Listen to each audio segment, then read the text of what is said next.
Ajoutez ces résolutions à votre vie.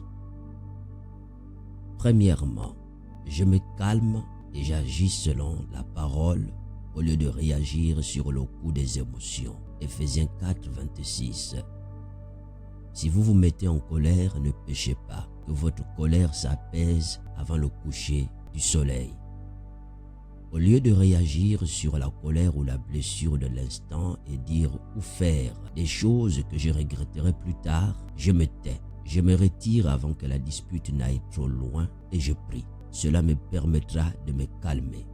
Une fois revenu à moi-même, je serai à mesure d'écouter la voix du Saint-Esprit et il me dira exactement comment régler le conflit. Deuxièmement, j'écoute la voix de l'Esprit plutôt que celle de la chair.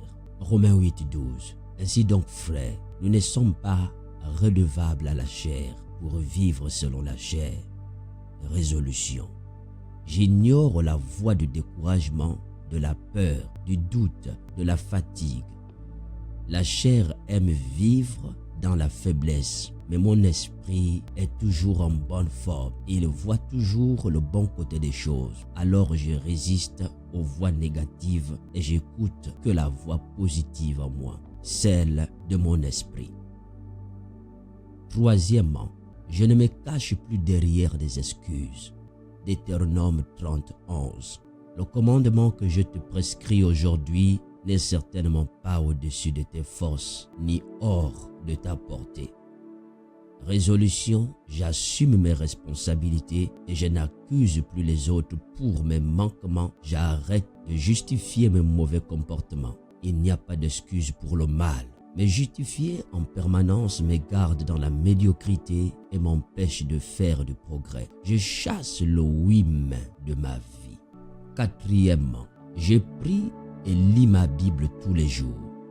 Josué 1:8 répète sans cesse les enseignements du livre de la loi. Redis-les de tout ton cœur, jour et nuit. Ainsi, tu t'efforceras d'obéir à tout ce qui est écrit. De cette façon, tu mèneras tes projets avec succès et ils réussiront.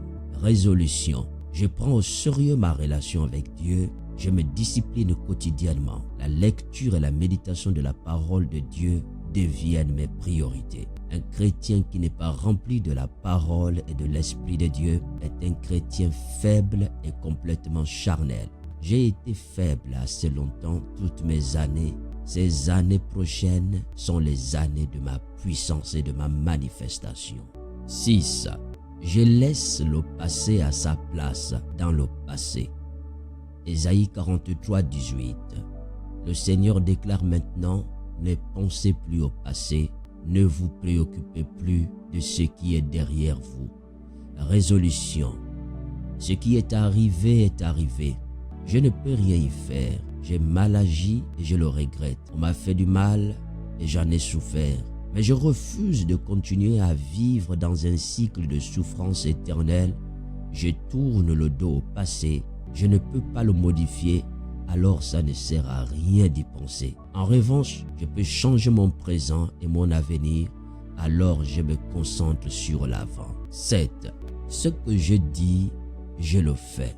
Ecclésiaste 5, 3 à 4. Si tu fais une promesse à Dieu, accomplis-la sans retard, car Dieu n'aime pas ceux qui agissent sans réfléchir. C'est pourquoi tiens ce que tu promets. Il vaut mieux ne pas promettre que de promettre sans tenir parole. Résolution. Avant de donner ma parole, avant de dire que je veux faire ceci ou cela, je réfléchis. Je n'annule pas mes engagements à la dernière minute et si j'ai une urgence, je préviens bien à l'avance en présentant mes excuses. Ne pas respecter sa parole et ses engagements est un grand manque d'intégrité. 8.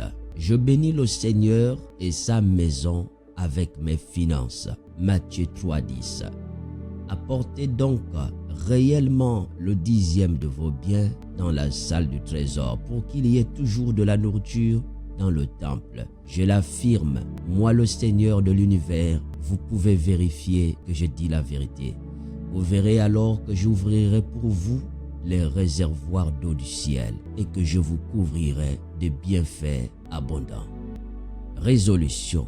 La radinerie ne convient pas à un enfant de Dieu. Tout ce que j'ai, c'est le Seigneur qui me l'a donné. Et il m'en a fait cadeau afin de me bénir, mais aussi afin que je sois généreux et bénisse les autres. Mon argent est une bénédiction, mes biens sont une bénédiction de Dieu. Je dois alors les utiliser pour pouvoir à mes besoins, mais également pour bénir les autres. Bénir le Seigneur en donnant généreusement aux personnes dans le besoin. 9. Je ne me plains plus, je remercie Dieu. J'aime trop me plaindre de tout et de tout le monde. Pourtant, Dieu déteste les plaintes. C'est une manifestation d'orgueil et de manque de reconnaissance. Personne ne me doit rien, et surtout pas Dieu. Alors j'apprends à être reconnaissant pour tous les bienfaits qu'il m'accorde. Je regarde le positif dans chaque situation et je cesse de parler constamment du négatif. Je me concentre sur les qualités des gens et non leurs défauts. Me plaindre éloigne la faveur de Dieu dans ma vie. Alors je me débarrasse de cette habitude diabolique qui n'est rien d'autre que du péché.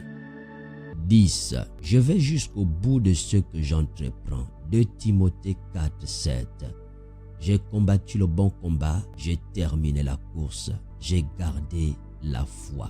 Résolution, j'arrête de commencer des choses et de m'arrêter en cours de route. J'arrête de vivre dirigé par mes émotions. Quand j'ai envie, je fais.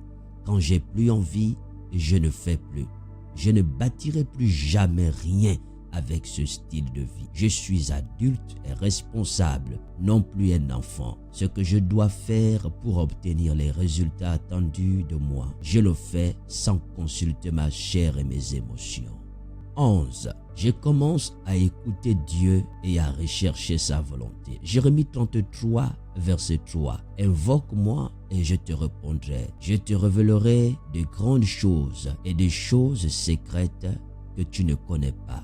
Résolution, Dieu n'est pas une baguette magique que j'agite à chaque fois que j'ai envie. Il n'est non plus un génie dans une lampe au service de tous mes désirs. Le but de marcher avec lui et le servir n'est pas qu'il accomplisse tous mes souhaits. Il a un plan pour ma vie, alors je dois devenir un peu moins obsédé par ma petite personne et commencer à chercher Dieu, non pas juste pour être béni, mais pour qu'il me révèle ses plans et ses projets. 12. Et enfin, je cesse d'abandonner dès que les situations deviennent inconfortables. Galates 6, 9. Faisons le bien sans nous lasser, sans nous laisser gagner par le découragement. Car si nous nous relâchons par nos efforts, nous récolterons au bon moment. Résolution, ce n'est pas en abandonnant que je vais y arriver.